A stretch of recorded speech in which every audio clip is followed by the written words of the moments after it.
अस्सलाम वालेकुम दोस्तों, उम्मीद करता हूँ सब भाई ठीक होंगे। मैं हूँ आपका अपना भाई माहिर इरफान। दोस्तों, जो मेरे दोस्त अहबाब इराक की नेशनलिटी हासिल करना चाहते हैं वो ये मेरी वीडियो मुकम्मल देखें और पूरी देखें। तफसील के साथ मैं आज आपके साथ डिस्कस करूँगा किस तरह से इराक की नेशनलिटी आप हासिल कर सकते हैं। दोस्तों, 2-3 तरीके थे जिस तरह से आप इराक की नेशनलिटी हासिल कर सकते थे, लेकिन फाइनली अब इम्प्लीमेंटेशन भी होना शुरू हो गया है। पाकिस्तानियों को बाकायदा तौर पर जो पाकिस्तानी पिछले 10 साल से इधर लीगल तरीके से इराक में मुकीम थे उनको नेशनलिटी दे दी गई है और दे दी जा रही है। पिछले 2 से 3 केसेस मेरे सामने है जो भाई अहबाब ऐसे थे पाकिस्तानी जो इधर 10 साल से मुसलसल अकामा के ऊपर नहीं 2 नंबर तरीके से ये वो यूरोप रहे हैं, जहाँ पर आप 2 नंबर तरीके से रहें, फिर वो यूरोप आपको पनाह देकर या जो भी उनका प्रोसेस हो उसके बाद आपको जो है नेशनलिटी दे दें। लेकिन इधर इराक आपको ये ऑफर करवाता है कि आप 10 साल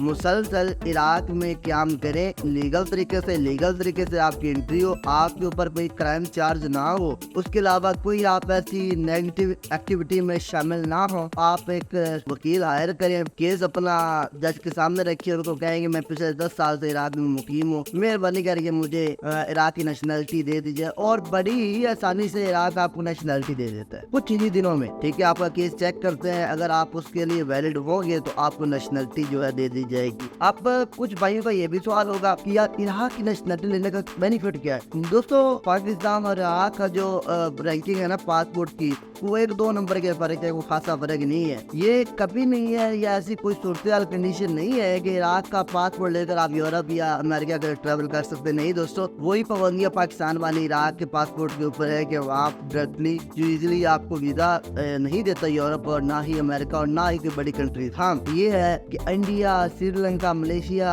इस तरह के जो कंट्रीज है, ईरान हो गया, ठीक है, लिबनान हो गया, सीरिया हो गया, या इस तरह के रिलेटेड सऊदीया, दुबई, इनके थोड़े से, क्योंकि जो इराक है ये पार्ट ऑफ है अरब लीग का। ठीक है, जो अरब लीग की एक कमेटी बनी हुई है उसका ये हिस्सा है इराक, तो इजीली आप वहाँ ट्रैवल कर सकते हैं। ये भी आपको यहाँ पर भी ट्रैवल कर सकते हैं, जितने भी अरब कंट्रीज है, इसका बेनिफिट आपको यही होगा, आप इजीली जो है इन अरब कंट्रीज में ओमान, जहाँ का पाकिस्तानियों को वीजा सख्ती से मिलता है या बार बार रिजेक्ट हो जाता है, वहाँ पर फिर आपका वीजा रिजेक्ट नहीं होगा, इजीली आपको वीजा प्रोवाइड कर दिया जाएगा। सेकंड कंडीशन जो है नेशनलिटी लेने की, वो थोड़ी सी सख्त है, वो मैं कभी आपको नहीं कहूँगा कि उस पर अमल करके आप नेशनलिटी हासिल करें। इराक की वो है जनाब मैरिज, शादी के ऊपर जो नेशनलिटी दी जाती है इराक की तरफ से, वो उसके थोड़े से कानून भी सख्त है। फिर वो ये होगा कि आपको प्रॉपर्ली वो जो आपकी वाइफ होगी उसका खर्चा देना पड़ेगा, आपको एडवांस में आपको पैसे देना पड़ेगा, यानी वो थोड़ा सा ज्यादा मुश्किल काम है। वो मैं आपको नहीं कहूँगा, मैं आपको यही कहूँगा कि आप कपील हायर करें, उससे आप इराक की अकामा लें, ठीक है, उसके साथ को डील करके 10 साल आप इधर स्टे करें। जब आप 10 साल स्टे करेंगे तो इराक इजीली हंसी खुशी आपको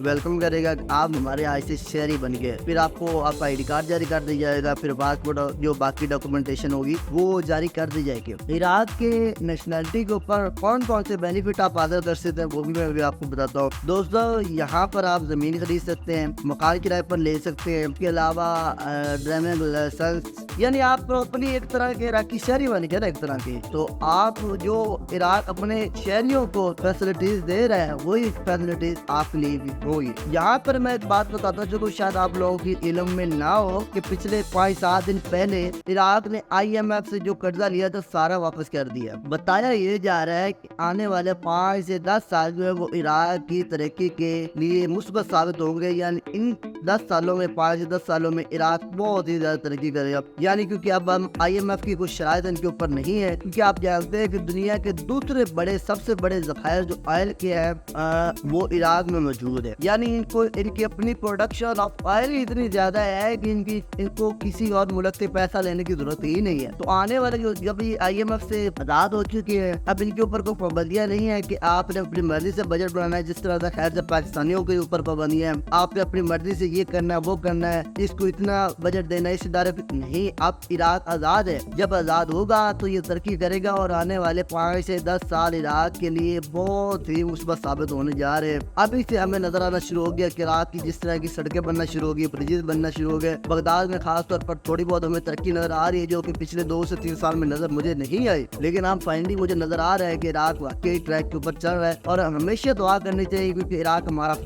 سیکنڈ ہوم لینڈ ہے کہ یہ ایک ترقی کرے اور نئے جو روزگار کے مواقع پیدا کرے اور صرف پاکستانی جو ہے وہ فائدہ حاصل کرے اور عراق کی بھی ترقی میں اپنا کردار ادا کرے. دوستو یہ تھی آج کی ویڈیو. اگر ویڈیو اچھی لگے تو لائک، شیئر اور کمنٹ ضرور کیا کرے.